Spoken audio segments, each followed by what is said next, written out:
6 o'clock on the nose. You bang on time for AM Live, People and Politics.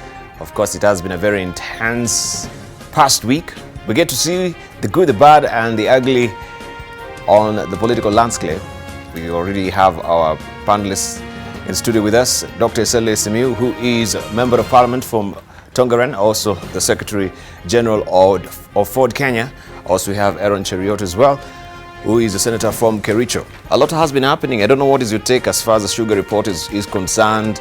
I heard you also on a clip saying you're not privy to any, shenanigans getting some, or their hands getting greased as far as corruption is concerned in the House, right? But we have members of Parliament who've come to the phone. They've said, I received some cash, right? Some of them, they want to remain anonymous. These are some of the things that we want to talk today, especially this 11th National Assembly. 12th. The 12th, yes. 12th Thank you for that correction. The 12th National Assembly. It seems maybe things are not really shaking into place as far as legislation is concerned, and having caliber or leaders who have the nobility of character. That remains to be seen, Dibal, because personally, the point that I was making, if it's a clip that you saw speaking at a church on Sunday, yes, is that I'm not privy to any information about any member of Parliament, and I'm not convinced, even up to now, that for 20,000 Kenya shillings, because that's a figure that is being bandied around, a member of Parliament can change their mind on an issue as important as sugar. There are two things that I want us to remember. First of all, this is not the first report that has ever been rejected in Parliament. So reports come to Parliament, they are either accepted or rejected. So there's absolutely nothing wrong with rejecting a report. What we should be discussing is what led to the rejection of a report. Of course, one, there's the alleged that people are paid to reject this report. It could be very well be a possibility. But secondly, also, we should look into the details of this report. What did it contain? Personally, I met the chairman of this report, Honorable Kanini Kega, that very morning before his report was rejected in the afternoon at the parliamentary gym at about 6 in the morning. And I asked him, by the way, Chairman, I am not very much aware of the ongoings in National Assembly, but tell me, I hear you're tabling your report. What have you done to the sugar barons that brought the poisonous sugar into this country? And he got so offended that why are you preempting debate? Then I said, my goodness, my good friend, I was only asking because I'm not a member of the National Assembly.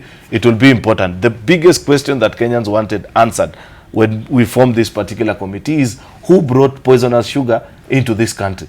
Instead, they went and said, we want to focus on who opened the room, who signed this Gazette notice to allow people to import sugar. That is a question that we want to, we also need to discuss deeply, because I hear the complaints from members of where Mheshimiwa Seli comes from, that such reckless decisions from Treasury have led to the near or almost total collapse of the sugar belt region and the whole economy.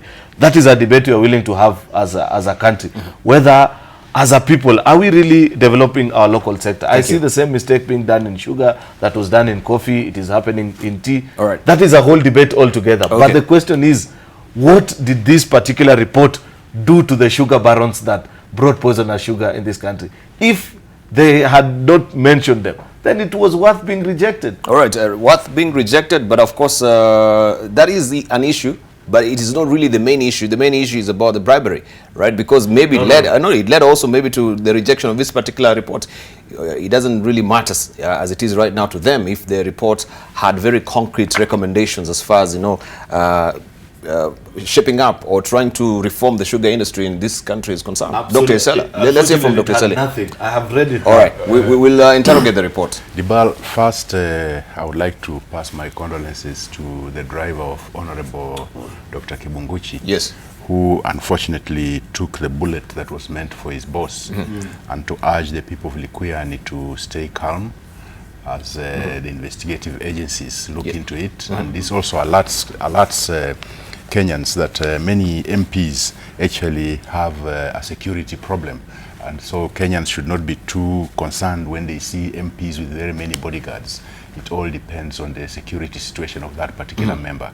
And to my friend Honorable Kipunguchi, who is a member of my party, I tell him to actually guide his constituency so that they remain calm. Now, as far as the sugar report is concerned, I opted not to take active part, mainly because I would have had a conflict of interest, in the sense that one of the people mentioned is a major investor in my constituency, and I lobbied that investor to come and put up a sugar factory, which is nearing completion now. So I would have been conflicted if I had involved myself too much in that discussion. However, on that afternoon of the debate on the sugar report, which I had read, I could see that there was something totally amiss in the House, in the sense that the debate, if you could call it a debate, was more of a choreographed event than anything I've ever seen in Parliament. Just allow me also to welcome Dr. Otiende Mola. I know you don't want to sit on Kimano Matangi's seat, although he's not really coming today, but of course you can walk over now. Right, sorry to butt in, just finish up, because we'll discuss this much later in the course of the program. Yes. I realized that the goings on were very interesting, in the sense that when you looked at the choice of the people who actually got a chance to contribute, if you could call their talk contribution, because I don't think it was contribution. I think it was the lowest level of any debate on such a sensitive matter that I've ever seen in the House. In fact, if that sort of lent credence to this to the speculation that there might have been some bribery, because some of the reasons people were giving for rejecting that report were neither here nor there. In fact, I wondered whether they'd even read it, because I had actually read it. And generally speaking, there is a problem in the sugar belt, but we should lay the blame where it lies squarely: the management of the sugar companies. The management of the sugar companies has been wanting, in the sense that the boards, the selection of the boards is questionable. Their competence is questionable. Thank you. The leadership, the management itself is questionable, and that has contributed to the collapse of those companies more than the privateers. So while we're in a dire situation, like a company like Zoya has not paid salaries for months on end. Right, we'll so discuss that. It's good to find a person to blame for all this, but I think the blame lays squarely in the appointing authorities of the leadership of those sugar companies that has actually led to their collapse, as the leadership sort of fattens on the proceeds. Right. Let me cross over to also Dr. Otiende Mola. Good morning, good to see you, and welcome also Isaac Maura as well. Good morning. Thank you. Good morning. Yes. Just a comment about what really happened last week on the sugar probe and the accusation of bribery as well, and the caliber of debates that we do have also in the House right now. Very briefly. What an interesting welcome. But first of all, good morning, Kenyans. That is, if you didn't receive some money, you can also disclose to us. I didn't know. Good morning, Kenyans. Good morning. And I join my colleague in condoling with the driver of Honorable Kibunguchi. Having said that, I think the first thing to say is that me and my colleagues, we owe a collective apology to Kenyans. Yes. Because for whatever reasons, we failed them on the sugar probe. Having said that, secondly, that sugar fiasco is a systemic and systematic problem. Yes. And I think the allegations of bribery are serious and must be investigated. But the problem is beyond that. And if you'll come back to this debate, I could explain, or I could explain right now. Maybe let me explain right now. Maybe we can hold it, because we have a lot to cover before that. So Very well. Yes, yeah. Then I'll come back to it. Yes, but were you privy to any information about bribery? Do you know of any legislator that maybe told you that he was bribed? Well, what there is that there was some, what you'd call jitteriness. There's something that I've learned, which my colleague like Dr. Seli, who's been there longer, might know more than me. There's something that has come to be known as the mood of the House. Mood of the House. That mood of the House it appears to be a result usually of some sort of lobbying, sometimes along party lines, sometimes along interest lines, and you can almost always see. Now, that mood of the House is one of the dangerous systemic things that we should look at. Yes. But I can tell you that for me, I was there. I studied the report. I had my own position. But after I saw what appeared to be a collective fiasco, I actually left the chamber. But I'll come back and explain why I think there's a systemic problem. All right. In fact, I think the committee set the report up for rejection. And I'll explain. The committee itself Yes. set up the report for rejection. For rejection. Uh-huh.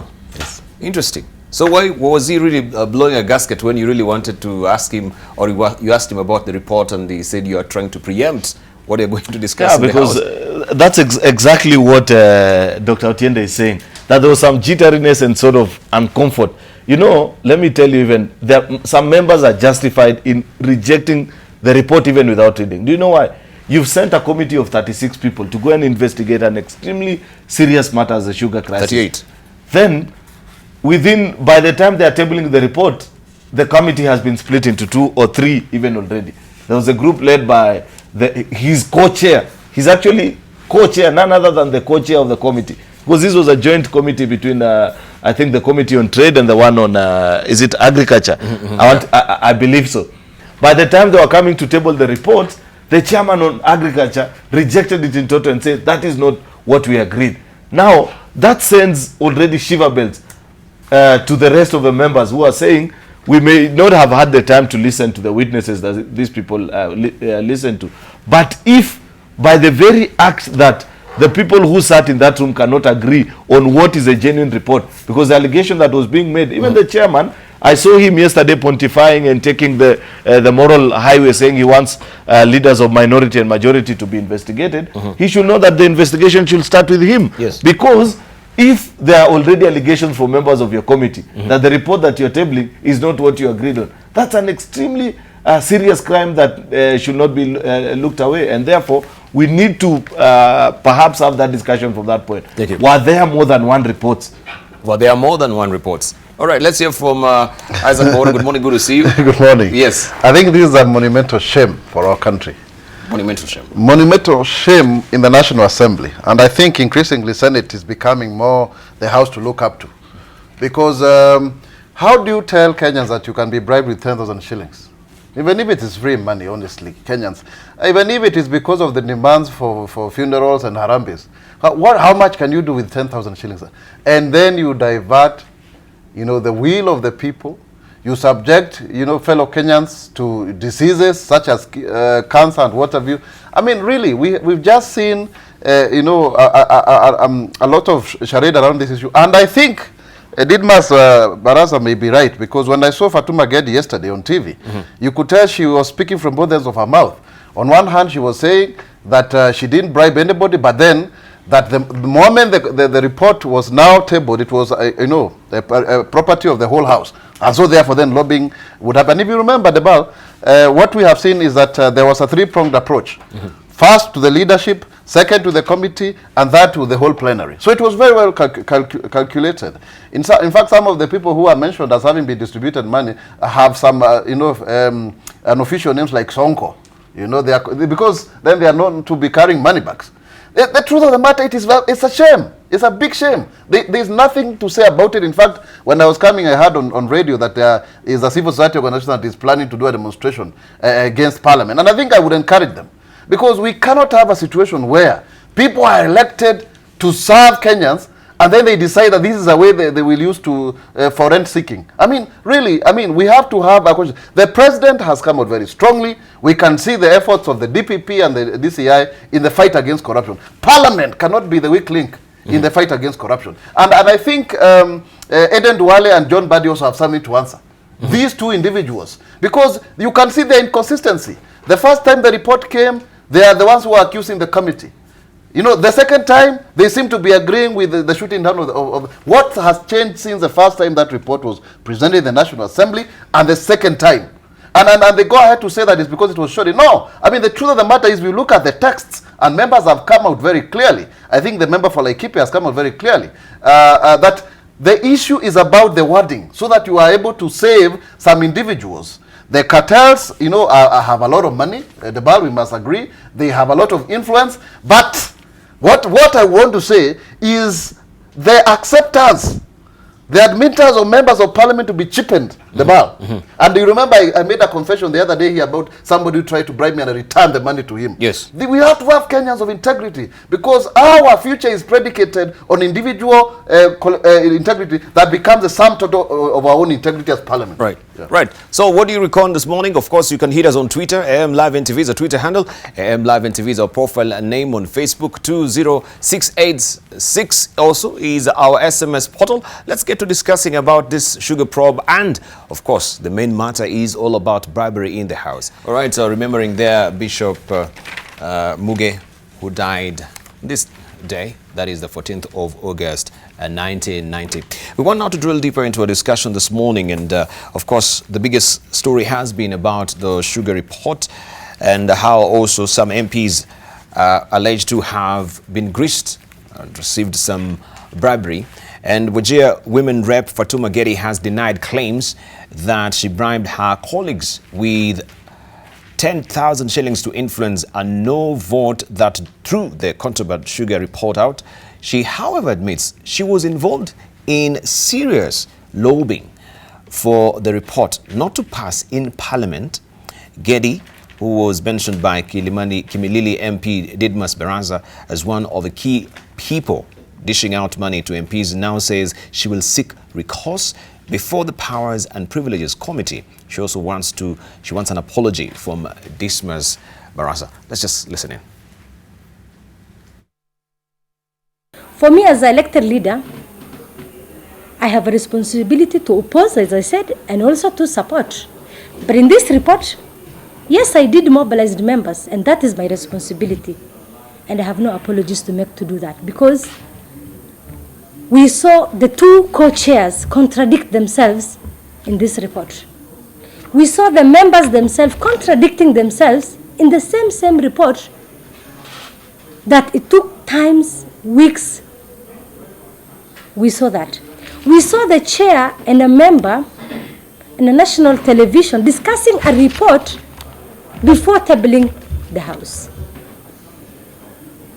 What we saw in that House was the same committee who was speaking in two different languages. So as a member, and also a new member of this House, who will you believe? I read the report, and what I did was good for this country and was good for the House. I actually restored the dignity of the House, but I've never, ever bribed a single member. All right, so the report, of course, opinion is divided whether it is good or not, and we are discussing this with the panelists this morning. Let's just continue with what Dr. Otieno you had said. You'd said that you'd actually mentioned, or let's begin first of all with Dr. Eseli, because we were on you on this. As far as listening to Gedi is concerned, because maybe we've not really played the entire clip, but she said even the 10,000 shillings that people are alleged that maybe she was dishing out, that is not enough. That is actually not what really she spends on lunch, right? Right. Well, so you guys truly. We don't want to go into what she spends for lunch. No, lunch in Parliament is by signature. But, you don't pay. Yeah. Yes, you pay. But generally speaking, as I said earlier, It's not 10,000. that debate was highly choreographed, because even the people who contributed, at least before I walked out, the people who had contributed, none of them were actually talking to the report.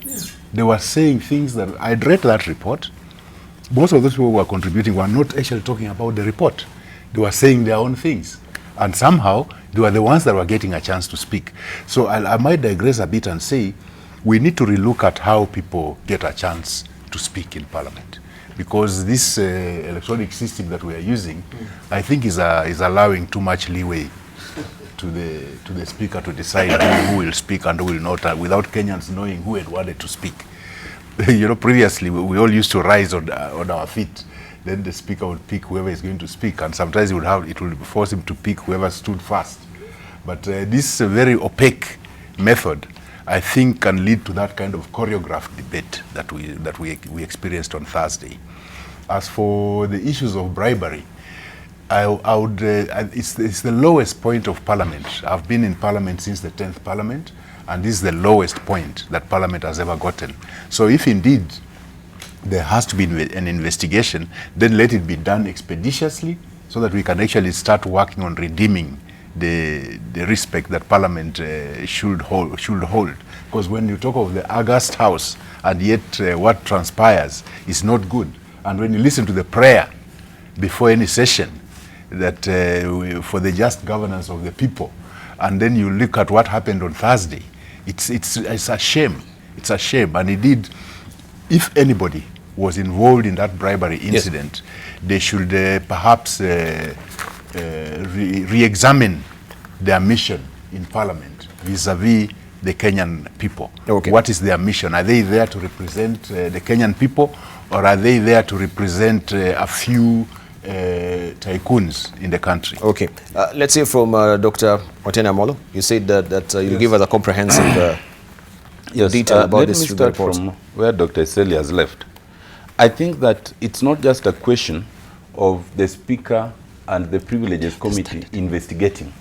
And I think it's not just a question of inviting the ESCC or DCI. I think other agencies should be investigated. For example, I was ombudsman for 5 years. Yes. It is part of the jurisdiction of the ombudsman even to investigate parliamentary conduct. And therefore, I think that it should be a broad-based investigation that is not just aimed at denying or granting privileges to a member, but one that looks at first the criminality, you know, the criminal aspect. Because it's not the first time we are hearing issues of bribery in Parliament.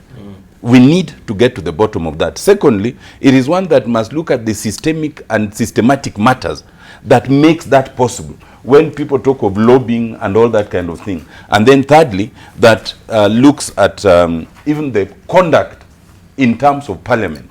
Now, the whole thing was a comedy of errors, and let me now explain. Yes. Beyond just the question of bribery.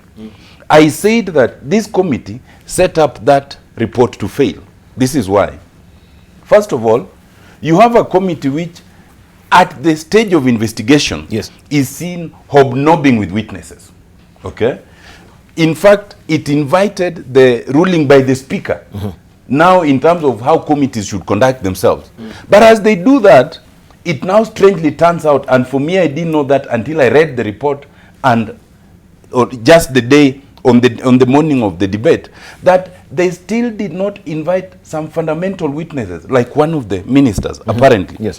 That is important because when Gladys Wanga now sought to reintroduce some amendments, which were very important, it was ruled out of order because apparently some ministers had not been invited. Now, the process is not that you must appear.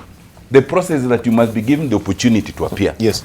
So it's like everyone knew that at some point, if you want to reintroduce that amendment, then it will be knocked down, as indeed it was on the floor on account of constitutionality. Secondly, and I want to tell you, I read that report, and quite honestly, that report was hollow.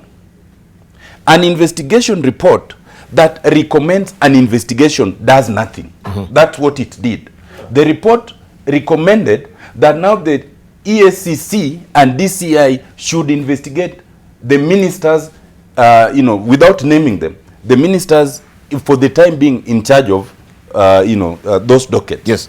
Now, when Parliament investigates, Article 94 requires Parliament, we as Parliament, to resolve the issues that disturb the citizens. So when the sugar report, which is of fundamental importance to especially those of us who come from Western, we want answers. But for some reason, the committee does a report, does not name anybody, but it says, now let DCI investigate. That is a hollow report. But it turns out, and that's the third aspect, that what now they presented, they themselves told us that what they had drafted was different. Now, what they had drafted, which Gladys Wanga was trying to bring up, was instead of saying to investigate, it was saying they should take responsibility. Now, that's of a better standing. Now, in my view, taking responsibility still does not go deep enough. You must find people culpable, and then you say, this is the action that should be taken. But it was better.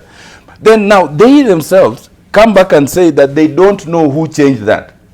And therefore, they try to introduce an amendment. That is the third tragedy of errors. When they sought to introduce the amendment to the original report, I'm told the House Business Committee told them that as the committee, they cannot themselves introduce amendments. I have not been in parliament long enough, but I find that strange, because if it is your report and it has not been tabled and you say we made some mistake, we don't know where, but we want to correct it, I thought you'd be allowed to correct it. Exactly. The fourth tragedy of errors is that when then they were ruled out of order that they could not correct it, there are some members who came out of that committee. I don't sit in that committee. I believe Dr. Seli does not sit in any of the two committees. But I remember Simbarati, I think about 3 or so, yes, even Daniel Manzo came up and said that that is not what we drafted. So I approached them and they gave me a copy of the original draft. Yes. And I could see the wording was different. So one would have thought, and I think they were primed to make those statements on the floor of the House. On that day, the Speaker made a communication before we started debate that any member of the committee who disagreed with the report should have written a minority report. And that as long as they did not do that, they lost the right to speak in terms of what the original report could have contained. Now, for those of us who are not in the committee, what are you left with? You are left with a report which the chairs say that was changed. They have tried to change it. It's been made impossible. Those who sat in the committee have been shut out. Then it brings us to the fifth stage, which is the amendments, the Gladys Wanga amendment. Gladys Wanga amendment would have brought the original provisions. And we had this discussion with Gladys Wanga at that point. But then it turns out that the Gladys Wanga amendment could not be allowed because some of the people mentioned were not invited. You see? Then when it comes to the final debate, and I can tell you, even as we investigate the question of the possibility of money having changed hands, there are also the tribal groupings. I can tell you that the two ministers, well, the three ministers who were mentioned, you could see that the retreat to the tribal angles was very, very alive. Now, I think that when we look at the question of the possibility of bribery, let us look at all these things. For me, it appears to me that the entire scheme was choreographed not to come up with any report at all.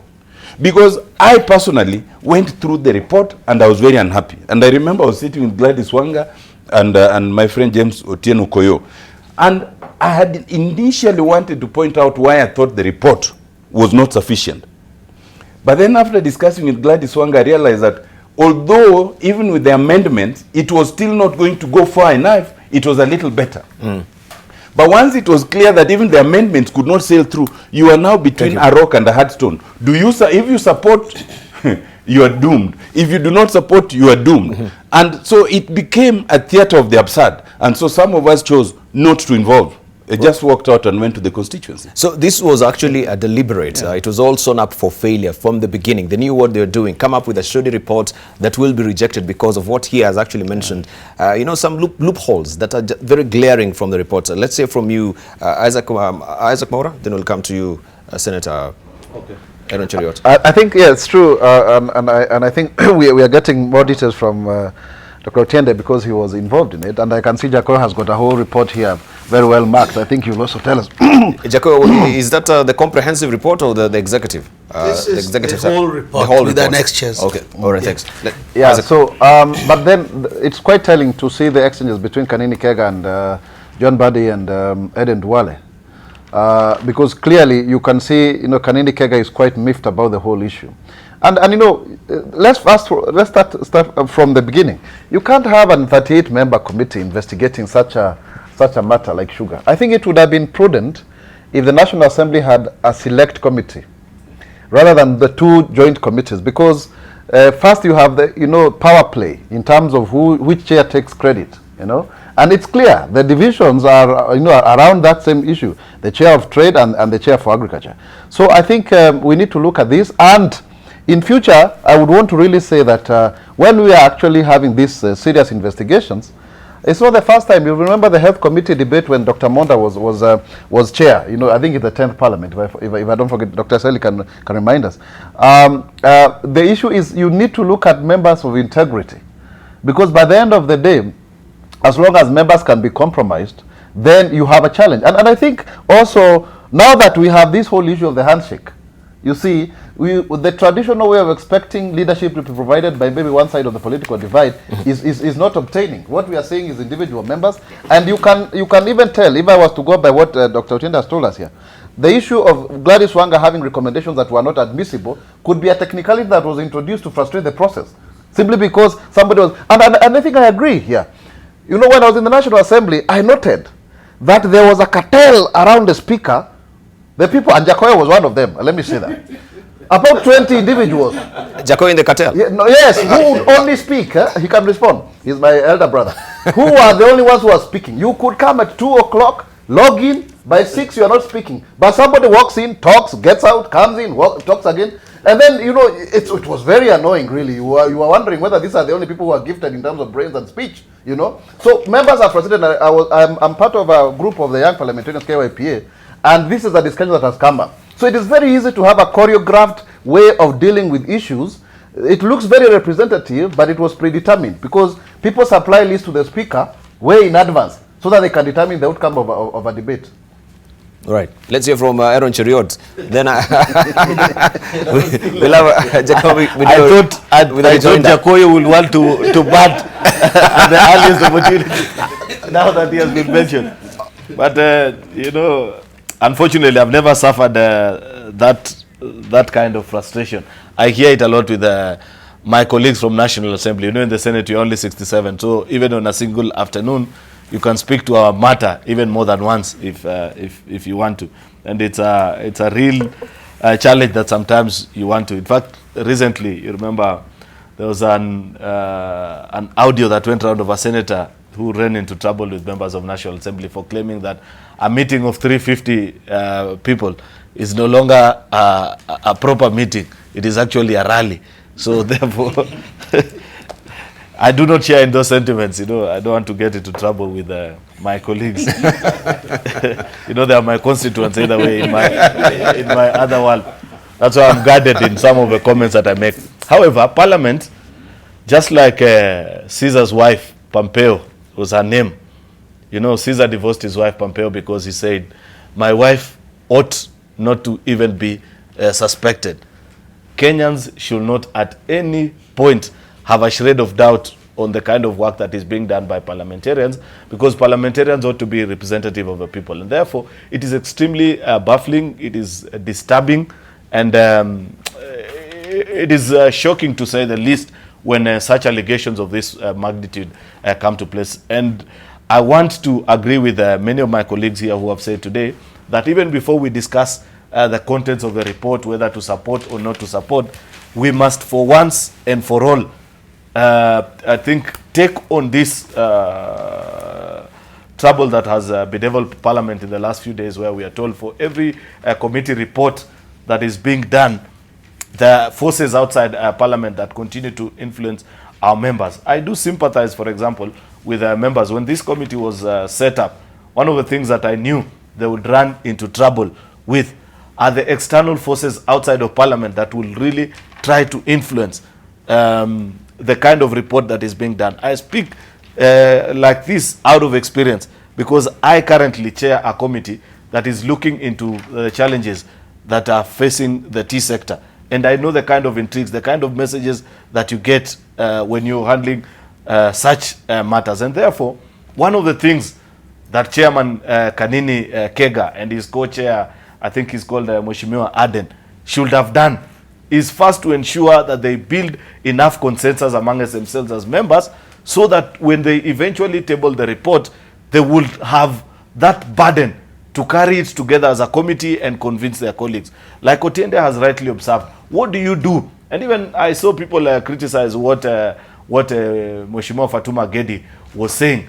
But as a first-time member of Parliament, you've just come into Parliament and a report is being presented where one chair is saying north and the other chair is, the co-chair is saying south. What is the most logical thing for you to do as a member who's about to vote? The obvious thing is that you'd say, I reject this thing, go back and work on something that is agreeable to you, first of all, as a committee. And therefore, Parliament must address the allegations of corruption, whichever the case, we must be able to come out with a comprehensive report and say that this is what happened on that particular day, so that Kenyans are satisfied.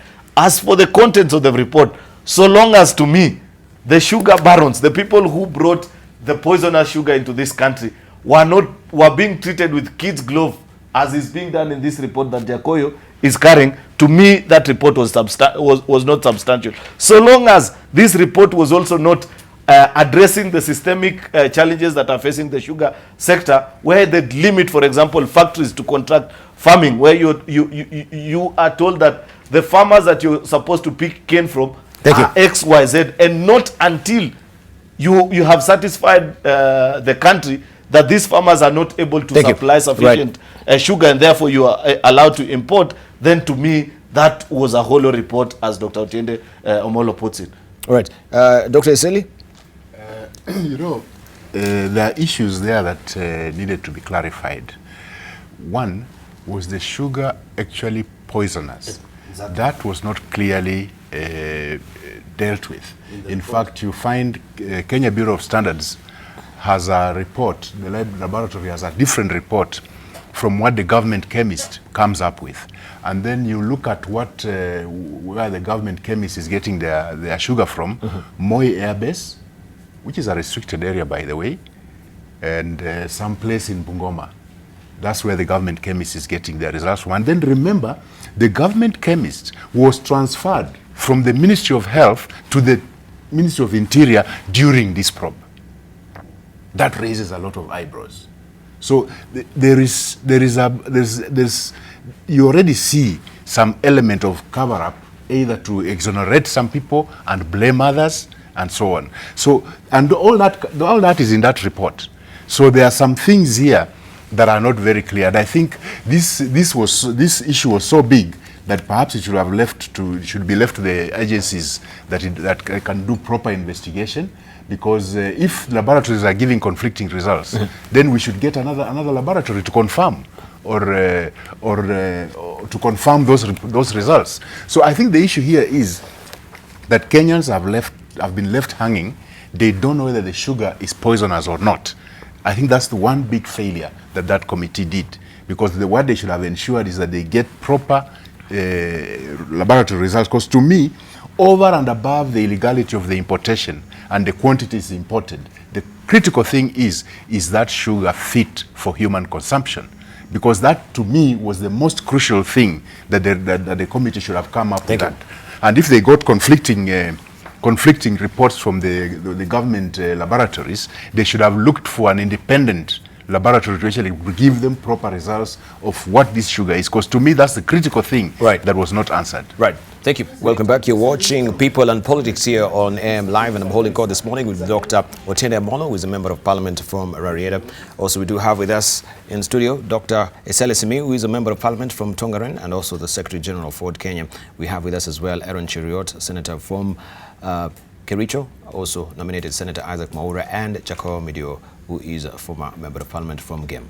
Let's just begin with you, Jakoyo Midio, because I can see you holding that particular report. So this is the initial report, or this is the final report? You told me it's not the executive summary. First, this is not an executive. It says approved for tabling. This is the report, which is supposedly tabled in parliament. Yeah, maybe you can lift us for the cameras just to... Yes, this is it. It says approved for tabling in parliament. And Dibal, after 15 years, I would be such a fool not to be thorough when now I come to talk about an issue that affects nearly all Kenyans today. Let me say this. First of all, Mwaura had to be a cartel. I was in-house leadership. You talk like you didn't understand your standing orders. When you were there, you were like what we used to call in school a mono. when I talk, you listen,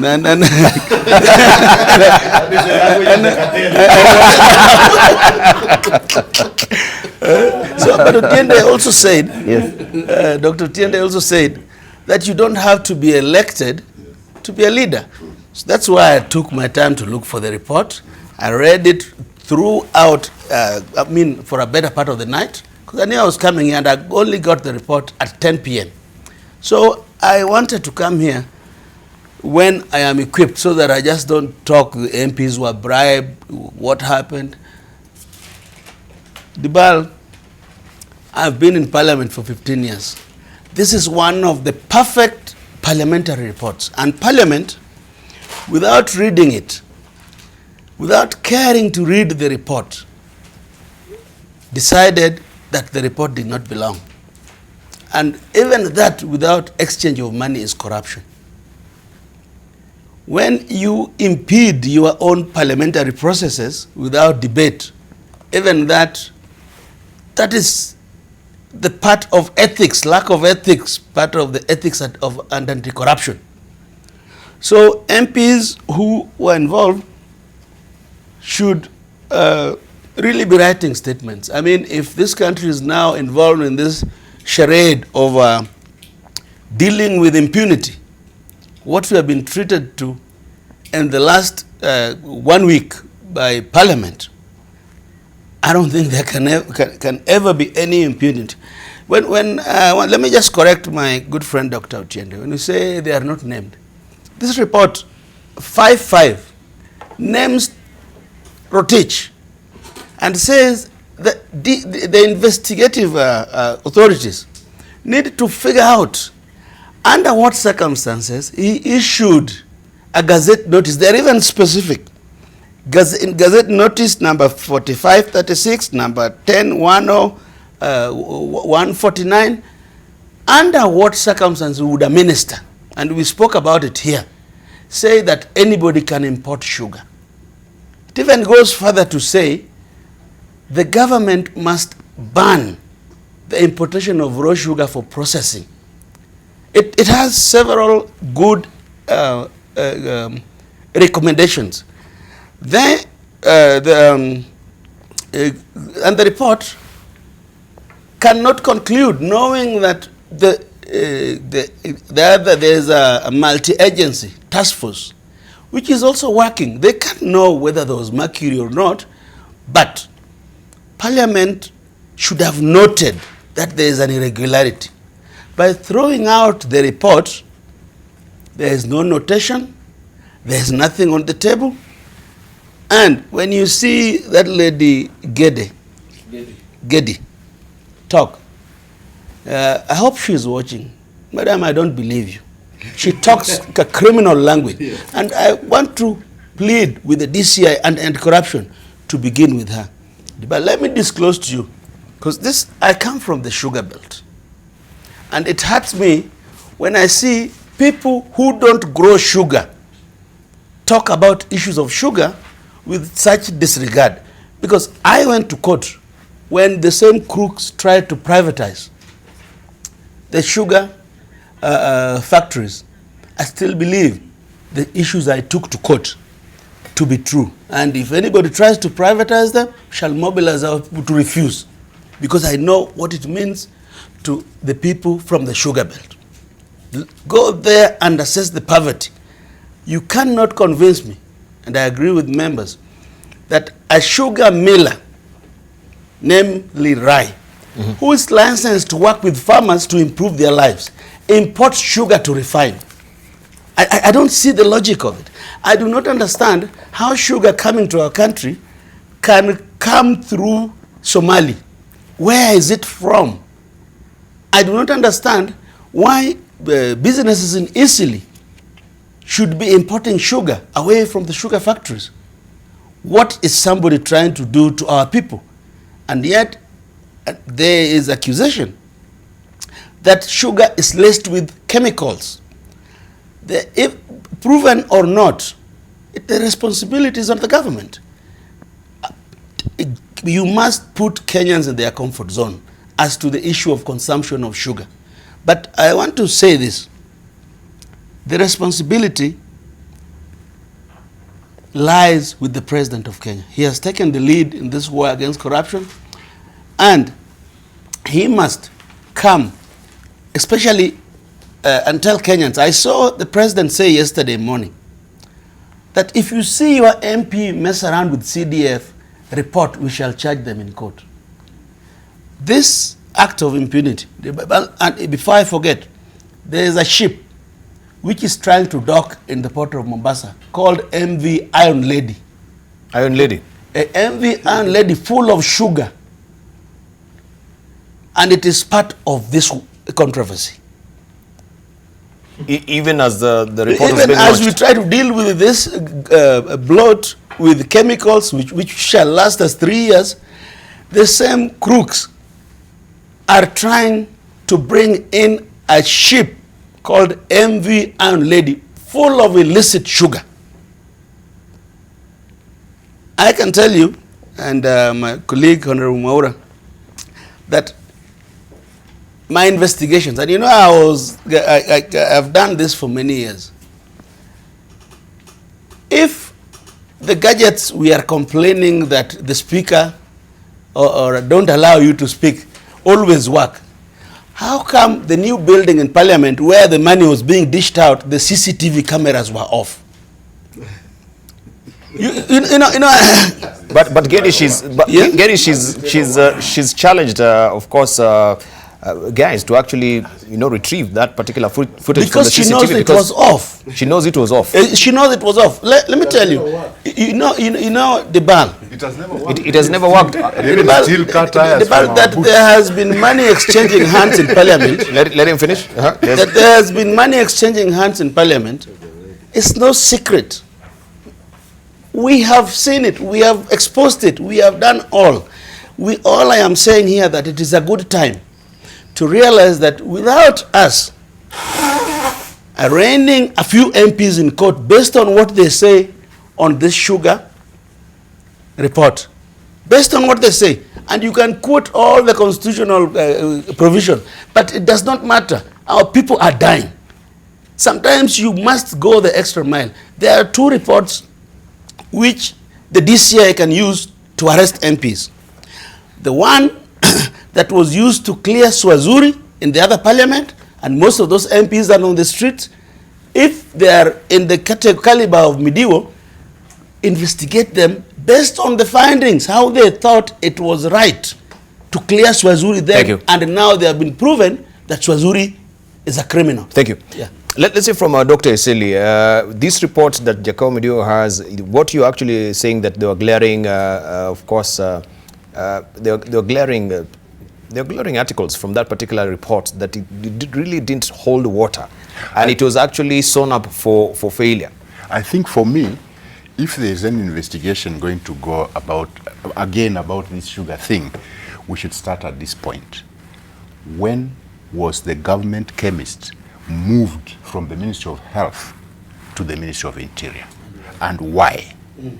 That is, once we start there, we will know where the cover-up started, because you cannot move such an important arm of the Ministry of Health to the Ministry of Interior in the middle of this probe, where you get Kenya Bureau of Standards coming up not getting any mercury, and then you get government chemists coming up with mercury in 2 places. Moi Air Base, a restricted area, and one spot in Bungoma. That is where the problem is. And if the investigators start from there, they will know where the cover-up started, which culminated in that fiasco on Thursday afternoon in the National Assembly. Because definitely there is mischief afoot, and unless it's exposed, it will recur again and again and again.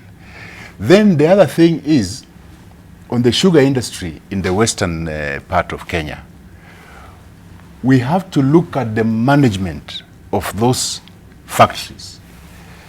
The government appointed boards and the executive management of those companies are faulty.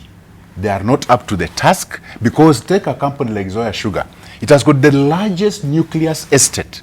In fact, by the time they go to the outgrower, they'll have already processed so much sugar from their own estate. The estate is lying fallow. The whatever sugar cane they are growing there is so unhealthy, you would not even want to chew it. So there is a problem of mismanagement, and this then falls, it then helps, assists the private millers to grow while the public millers die off. And yet These are government investments, that's taxpayers' money. So this report, if it had been well done and adopted by the House, together with the report on sugar by the last Parliament, would have formed a very good place to start on redoing our sugar industry. But the forces that were involved, I guess, were out to make sure that nothing comes out of it, and they have succeeded so far. But if the president is serious about fighting corruption, then this needs to a place to start. Finally, and this is something that might make very many people uncomfortable, the destiny of this report, the flop of this report on in the House of Parliament, or the floor of Parliament, is a result of the handshake. Such that the flop, yes, yes, such that really the minority led by the leader of minority himself, yes, were at the forefront of defending the executive. If you heard what John Buddy said in support of the executive, in fact, he was more vociferous than Duale has ever been, because I've always said that Duale is very vociferous and very whatever. Let's hear from Dr. Sh10. This because of this handshake, therefore, some people have misunderstood it.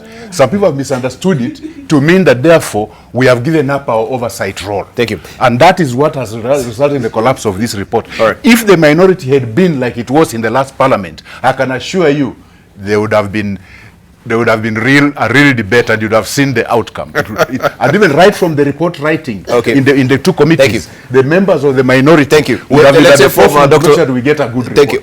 This is a result of people who have misinterpreted the handshake. Misinterpreted the handshake. But no, let's come to Sh10, because we have also the majority leader, Aden Duale, who declined to comment on the matter, only saying it is now over. We have finished that matter. Well, is it over? Dr. Isel was making a lot of sense until he started seeing Raila in the shadows. I mean, why is it that solutions and even our responsibility as parliamentarians, why can't we just take it, as I started by taking it, without invoking Raila's name?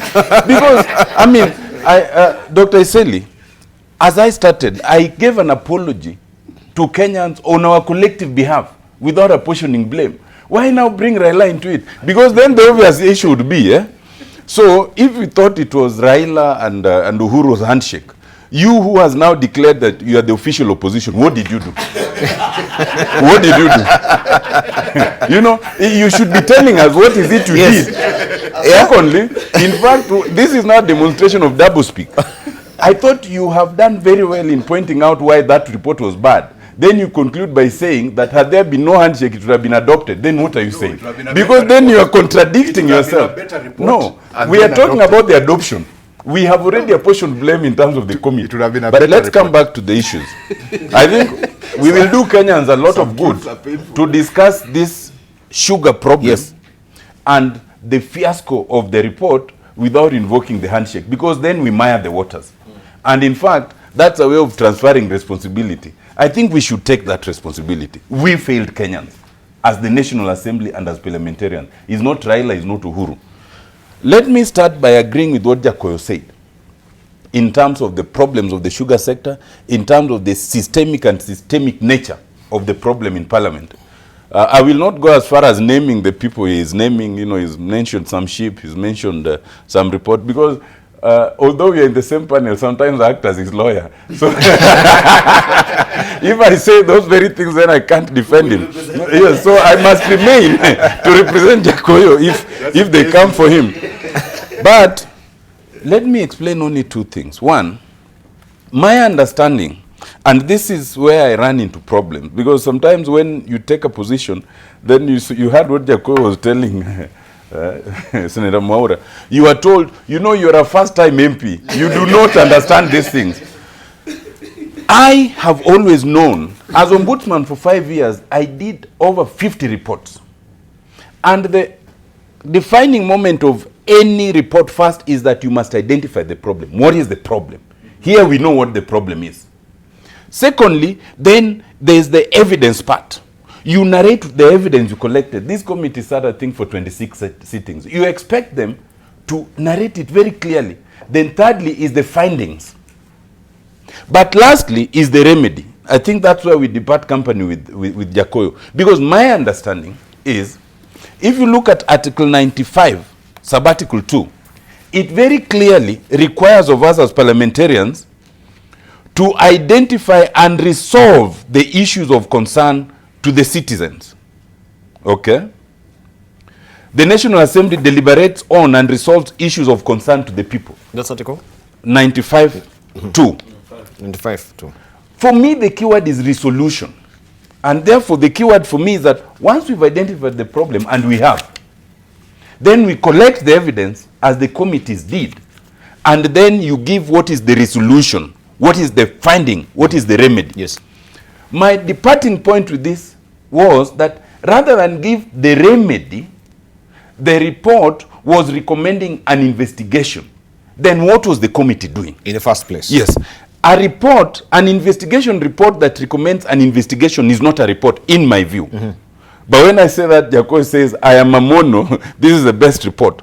And the reason for that, if you flip it out, is that it was recommending that EACC and DCI investigate the two ministers. Then we must ask ourselves, now that the report was rejected, what is this that stops DCI and EACC from investigating that very thing? Nothing, under the Constitution. Which means then the report is not weighty enough. Now, this is my conflict, and I explained this earlier before you came, Jakoyo. Because I had a problem with the weight of the report. It was not weighty enough for me. But then I realized that the opposition to the report was based on other things.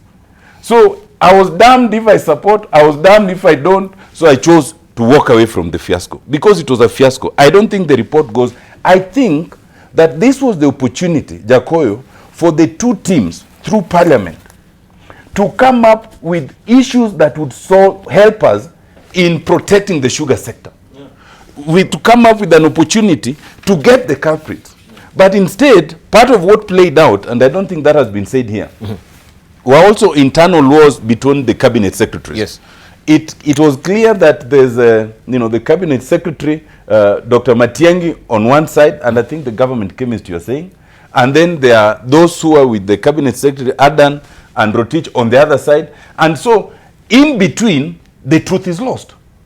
I agree with Isaac Mwaura on one thing, that perhaps this is the kind of thing for which you don't need to take it to those committees. You need a proper select committee with a very clear mandate. And those who have been in Parliament longer, like Jakoyo, would tell us if there's anything that stops that even now. Because I thought nothing stops it. But beyond that, I think there's something that has not been spoken of, which should be spoken of.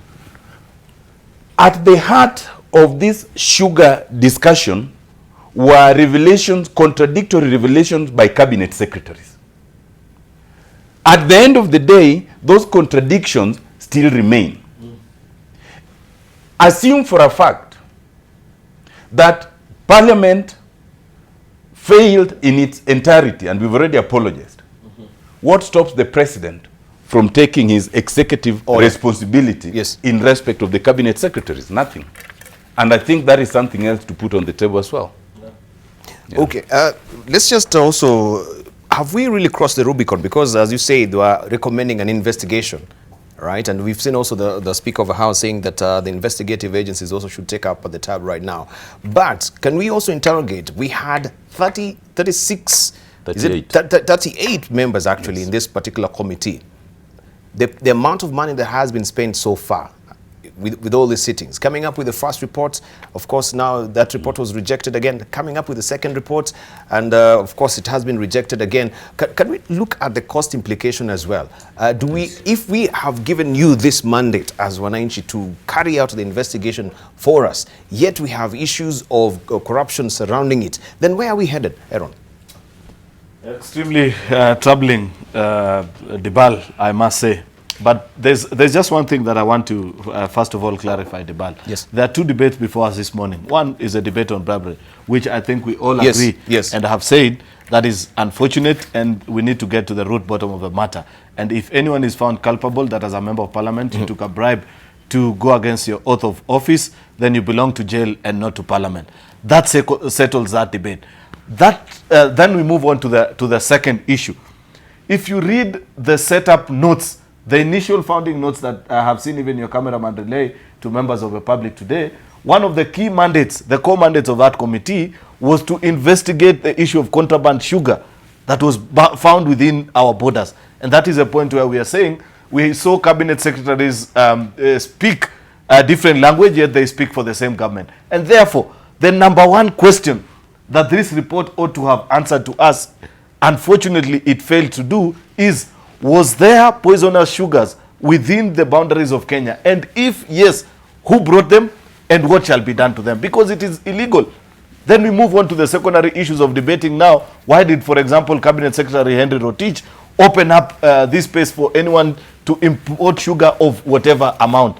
And so long as we were not answering those questions about what do you do with individuals who have committed crimes to that level of importing sugar that will have killed ordinary Kenyans, as an institution of parliament, we failed so grossly, and I don't think, unless we find ways of remedying this, we have a face before the people of Kenya. In conclusion, the thing that I want to say, a quality report from this parliamentary committee should have gone step by step, blow by blow, giving us government agency and where they failed, and what in their recommendations they should be telling us what should be the remedial measures that are being taken. If it is KRA, tell us if all the sugar that was brought in was due taxes paid for this sugar. If it hasn't been paid, who are the officers that are culpable and what shall be done with them? If it is AFA, did they advise government directly and say this is the amount of sugar shortage that is needed in the country, and therefore as cabinet secretary you need not to open and make it a blank check for anybody? If it is KEBS, they need to tell us the certification exercise from the minute that ship docked in Mombasa up to it getting to the warehouses of the Rise and everyone of this world. Where is it that KEBS failed? And therefore, a proper report of Parliament, the thing that it should have done is to tell us what is the streamline, what is the overlap, for example, in laws that are existing that they need to propose as a legislative body and say, from today, for us not to be able to find ourselves in this particular problem again, this is a proposal that you're making. First, at no point shall ever a cabinet secretary give the kind of memo that was given by Henry Rotich saying that anyone can import sugar of whatever amount. They should have at least descriptively described for the country that each and every time you want to import sugar into this country, these are the steps that you go through. You do a study, establish what is the shortfall, and allocate. For me, the people that we should be opening up this space to are, first of all, the sugar millers, before going up and opening it up for business people and say import at whatever cost, so that as a sugar miller you're told if you exhaust the stock that you have within your nucleus and the farmers that are contracted to farm with you, then you can go ahead and import X amount. But for you to make it open for anyone to import sugar, that is extremely wrong, and it is destroying our economy. That's why Big Four shall remain to be a mirage if we don't address such issues. If it is issues to do with KEBS, Thank you. It is to hold the specific officers that were at the port the day this sugar was cleared to be culpable. But that report doesn't go to that debate. Right, thank you. Well, I just want also to bring up that particular magazine, that is the Nairobi Law Monthly, that it's actually capturing the cover. This is saying that state captured the Rai Republic. Rai being the chair of the Kenya Sugar Manufacturing Association, I guess, and him also being embroiled in all this allegations, by the way, that report, he may have authored sections of it. Yes, because it totally clears the mistakes that were done by people that are in this sugar business like him. Yes, so if there are these allegations, should we also question the chairmanship of Mr. Rai? Not only that, not only the chairmanship. There are MPs. Remember I said here 2 weeks ago, Deba, that looking at MPs from Western Kenya talking in funerals and political rallies and praising Rai, including my friend Boni Halwale. I did ask Boni Halwale on this show that how does Rai employ your people when he imports sugar? Because the whole noise was that he is a good employer. I said, how does a good employer outsource work? A good employer, if he is one of our best, when he outsources work, it means he's depriving our people of work. This smacks of crime against humanity because our people are jobless. Number two, Dibal, you know, this report is a trade war, and like I just said it. And I think the parliamentary committee did the much they can do. The rest is up to national security organs. And Article 238, I believe, of our Constitution, charges the national security organs with responsibility of taking care of our human rights.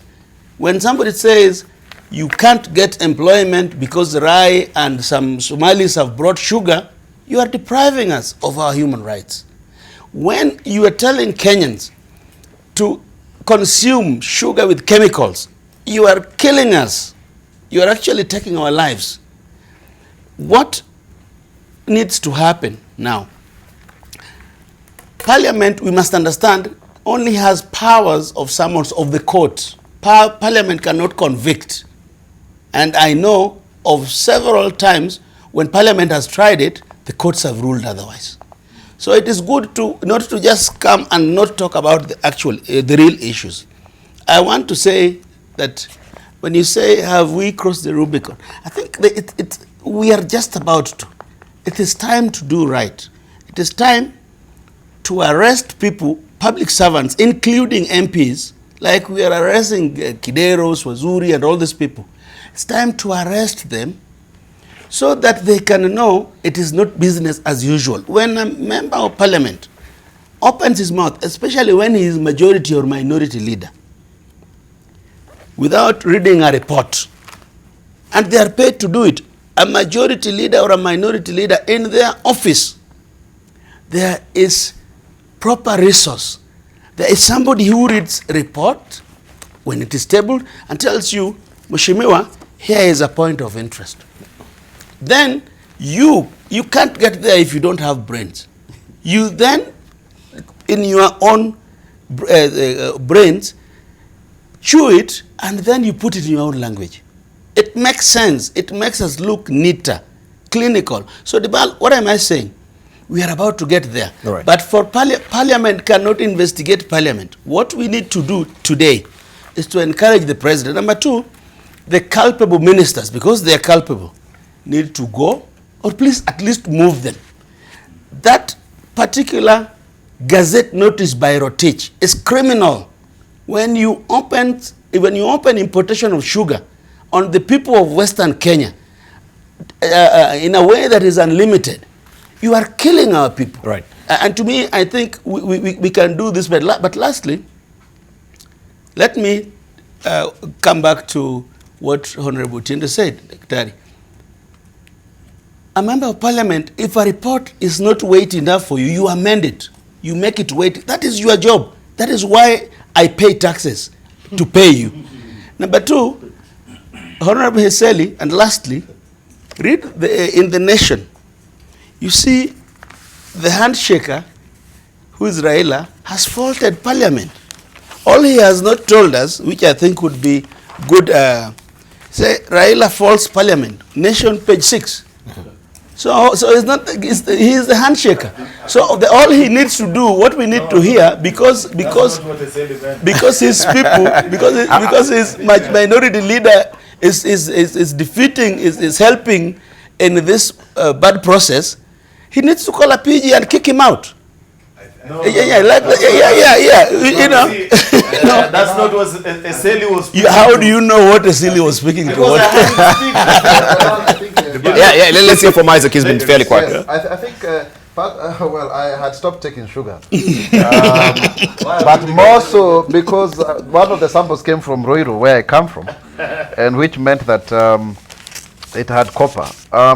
But I'm just grappling with the whole issue here about the issue around Parliament. And I'm just wondering, why is it that members of Parliament would accept 10,000 shillings, you know, as a bribery? And I think I'm finding some answer around the fact about our sitting allowance. Our sitting allowance after tax is 5,000. So 10,000 is too much. And you see, Members who hobnob from one meeting to another, signing without attending to debate, will gladly take the money. In any case, you get the 10,000, then you go to sit in the committee, get the allowance, even if you are shooting down the wills of Kenyans, and also get a plenary allowance. So that is where the problem is, thinking minimal. But at the same time, and this is where Fort Kenya also falls, because they should have also shown magnanimity and leadership, because you see Fort Kenya also has members in this 38-member committee. If then you calculate these amounts of money and how they translate, and I will belabor this point, and they translate at how much, if you can give 2,000 shillings per funeral or per each social gathering, then Kenyans must ask themselves the question of election campaign financing and how members are really social welfare dispensers. Why am I saying so? Because when you look clearly, and agreeing with Alfred Ketel, when you have the party ticket from a stronghold, you are nothing more than a coronated leader. I agree with him. That's true. Because then you just, I mean, I remember the governor of Aaron Cheruiyot, bragging to us at some meeting somewhere that he got 96% of the vote. But in actual sense, it is not him who was being voted for, it was the party. Because the party is Jubilee, really. So, by the end of the day, we need to ask ourselves fundamental questions as to why members of parliament become susceptible to compromise and they are not able to play the oversight role. But having also said that, Debal, I think we have also to ask ourselves, in the last parliament, Jacoy and I were in that committee. We were in the Committee of Rules and Procedure. And we debated the issue about having an independent arbiter of parliament. Yes. Now, to hear Justin Muturi inviting the EACC, inviting the DPP to come and investigate his own members, is actually a failure of our own internal mechanism. Thank you. Of discipline. Let me just finish. Of instilling discipline, in members, in terms of powers and privileges, in terms of whatever mechanism. So it's really a question that Parliament would want to ask, whether it is honorable to see members of Parliament being, held into court on account of failure to do their oversight role. Leave alone personal culpability around some criminal transactions, maybe you gave some defaulting checks or what have you. But particularly on the fact that, we have failed. And yet, people, committees of parliament have got powers of the High Court, to summon. And everybody who was called upon to appear before that committee was able to attend. However, finally, I also want to say that, Daniel Moi used to sack his cabinet ministers of finance, particularly every 1 year. I don't know that is right, but has Henry Rotich actually overstayed in the treasury? Because honestly, I feel this is one individual who has failed Kenyans in so many ways, and he's just being let go to continue to actually bring down our economy, and more so now, to allow illegal businesses that are actually endangering the lives of Kenyans. Right, and as we close on this, I want you also to comment on what is on the front page of a Star, because yes, it seems, there was money. And the money that was being dished out was money for a wedding. Yes, we had cash back. Sure. Johanna Ngeno you want to explain, or Eseli should explain? Are you privy to this public? I think the issue. I am privy to this matter. You're privy to this wedding? The issue of wedding money doesn't arise. I think it starts from our electoral process. Remember, IBC had tried to work in a way to bar certain people from. No, let's not go there, because I think it's important, because it will explain to you all these bribery things in Parliament. No, with these wedding allegations. First of all, I'm getting there. Could we go there? Then we wind up on it. I'm getting there. Yes.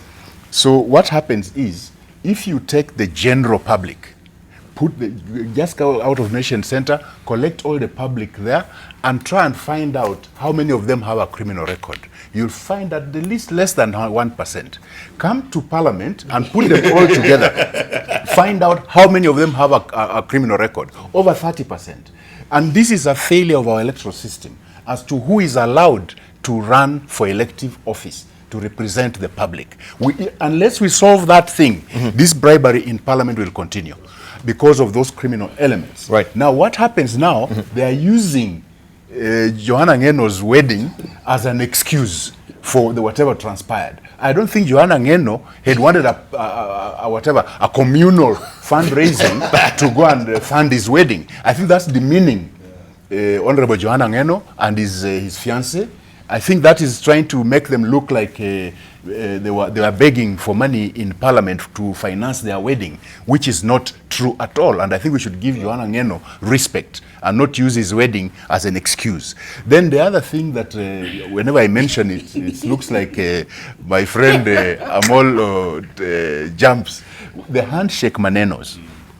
What I explained properly was what I explained properly was that some people have misinterpreted the handshake to mean that therefore they have given up their oversight role, that they will allow such things. But otherwise, if they had not, those members of the minority who were in that big committee would have done their job to make sure that the report we get on the table of the House is much better than what was brought. All right, then while in the House, the minority would have rallied to ensure that this good report that has come from the committee is actually passed. Right. But under the circumstances, some people who have misinterpreted the handshake, because honestly, Dibal, take it very simple. How come on the importation saga, Rotich put a limit on milk powder? The quantities. Quantities. You can only import this much milk powder, but left a blank check for sugar. Then the other, lastly, Dibal, and I declared my interest right when I got here, that I have not been very forceful in this debate on sugar, because one of them is an investor in my constituency, has put up a sugar factory which is almost coming to completion, and that is one Rai. So I did not want to get into that debate, but suffice to say that of the 1 million plus tons. But have you asked him why he's importing sugar? I had asked him. Of course. I've asked him, but I think this is privileged information. But he told me that millers were allowed to import, so he also imported because there was a shortage. He did not import beyond. Okay. You know, over 1 million tons. Thank you. Let me clarify this. Over 1 million tons were imported. Of this imported, about a quarter of it, or less than a quarter of it, belonged to Rai. Who imported the rest? Thank you. Who imported? But with the figures are there in that report. Okay. So thank you. Who imported the remainder? Who imported the remainder? Because this is very, very important to we need to find out who imported the remainder. So that this okay, just a moment. Okay, right. Your time is up. Your time is up. You've not spoken. I want you to actually weigh in on that particular headline on the stuff. You may just have it back. Yeah, because you are to respond to Pokos's wedding issue. It's a committee matter. You know, I just want to help Dr. Eseli on something so small for 30 seconds. We are strapped for time. The confusion that ODM members of parliament are having in parliament and their understanding of this handshake, it is something that is baffling to everybody. I never imagined for once how anxious or how much ODM MPs were dying to be in government, until you saw the kind of remarks that are being made yesterday at a committee of parliament. Right, thank you. I saw an ODM MP women rep. No, I'm sorry to batten. Acting like a bouncer. No, I think we're going off the rails. You know, it tells you. We're still on sugar. Please, let's not go off on a tangent. We're still on sugar. Anyway, back to this headline that you've asked me. The reason why I wanted to explain this is because I know the history of this particular argument, and I think it will serve the nation right if you put it out across. There were allegations that there was a member of parliament who was carrying around a list, and one of those members of parliament that were mentioned is one gentleman, Dr. Pokose. Dr. Pokose, and Jacoy, you know him very well, a fairly dignified, he's a good gentleman, somebody that if such things are mentioned about him, you'd also be shocked. And when I asked him, what is this particular list that you're carrying around, he reminded me that, you know, in parliament here, there's been a long, this eligible bachelor, one Mr. Joanna Ngeno, whose bachelorhood has excited so much excitement from his colleagues. And therefore, when news broke out 2 weeks ago that he's getting married, members of parliament said, one, we must show up in his wedding in troops, and two, as is normal with all Kenyan behaviors, when a colleague is partaking of such ritual, you contribute to it. And therefore, what they did, they were moving around with parliament. They met me, and I gave my contribution and said, what is it that you want to give to Joanna Ngeno? Thank you. And that is the history of this particular issue. But how providential it is that on the material day when you're having this report being tabled is when you have an envelope going for a wedding. Listen, Debal. Don't be confused by silly headlines like this one of a Star. This list has been in existence. Even today, In Parliament, if you go, you'll still find them carrying around this list. Yeah, we do it when we have challenges to do with finances. But the question is, how will you even outsmart your own common sense? That you know this particular day, if you've been taking this particular list, these other days, this day, don't take it. People may misconstrue to actually listen. I want you to listen to me with an open mind. Yeah. I'm only helping you to understand this issue. Don't question me about any other list that were in existence. I've told you. I asked Dr. Bukose, all right, thank you. what is this list you are carrying? Let me make a comment about it. Let's hear from Dr. Otiende. No, let me speak. We've not even answered the last things we said. So let's go around on this. First of all, I think in fairness, let's not confuse issues. And there's nothing to debate here. Yes. The headlines in the Star claims that the MPs were giving 10,000 for Johanna Ngeno's wedding. The allegation against all of us collectively is that we received. Giving and receiving are two different things. So let's agree that the idea of being given money should be investigated independently and properly. That said, secondly, while we must all take collective responsibility, it is fair to us to say that we are taking it not because we are individually involved, but because collectively we owe it to Kenyans. So when Senator Isaac Mwaura takes the moral high ground that now that he's in Senate, as if he was not in the National Assembly, and as if these things don't happen in Senate, it is wrong. Not all members are interested much in the allowances. I belong to only one committee. Most members, some belong to 2 or 3. Because if I was interested in allowances, I would be focusing on that. Secondly, I think it is wrong to mislead the public that members get allowances for the plenary. As far as I know, maybe it happened before, it doesn't. So, not in the National Assembly. There's no allowances for the... It does. But Isaac Mwaura, maybe it's in the Senate. No, let me just finish. You will demonstrate it. In the National Assembly, there is no allowance for the plenary. I can tell you for a fact. At least for the 1 year I've been there. It is not there. Beyond that, but let's focus on the fundamentals. First of all, I think there's some great historical injustice, and I think Jaco spoke to this a lot, that needs to be focused on. It's not just Dr. Seli, as you say, in terms of capping on, on milk and not on sugar. The entire issue around sugar and around the few industries that we have in my part of the country is something that needs to be looked at as a historical injustice. And we have kept emphasizing on this. Whether it's privatizing, trying to private the sugar industries, whether it's allowing importations, whether it's the COMESA allowance from countries, there are things you will not find in other industries, but you find them in sugar, cotton, and stuff like that. Yes. But beyond that, I think the most fundamental thing is, I think that it is probably time to consider having a parliamentary ombudsman, an entity that can investigate not just criminality, but the systemic failures we talk about, the maladministration, because even despite whatever will be found in terms of the bribery, the improprieties that I detailed earlier will still remain. The whole edifice that Jaco was speaking about, that Isaac Mwaura was speaking about, that makes Parliament not able to function the way it should be, is something that must be looked at. Now, the Speaker and the committee may not be the best place, because members can also censure the Speaker, so the Speaker will necessarily move, with caution. Thank you. Right, let's begin by giving our headline thoughts. Let's come to you, Jacomedio. Yes, I've already said too much, but I am an interested. As you're winding up. Yeah, I know we're ending.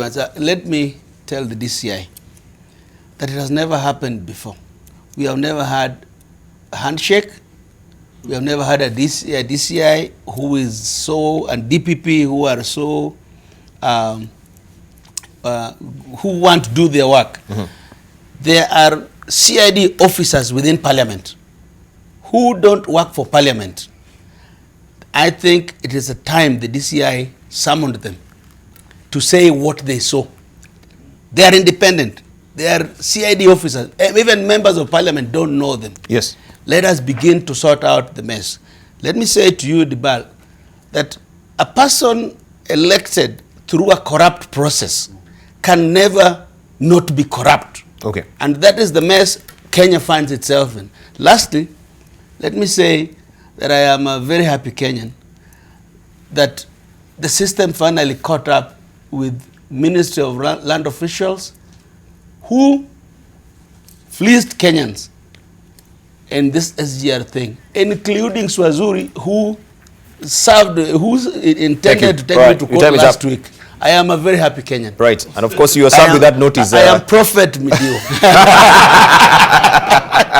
All right, and I think because we're a bit worried also on the security of you parliamentarians. If the CCTV can go off, yes, and no one is actually picking up this, we have Daima Imani saying here, in my experience as an IT specialist, if I may just speak it, the main problem with CCTVs everywhere is basically one.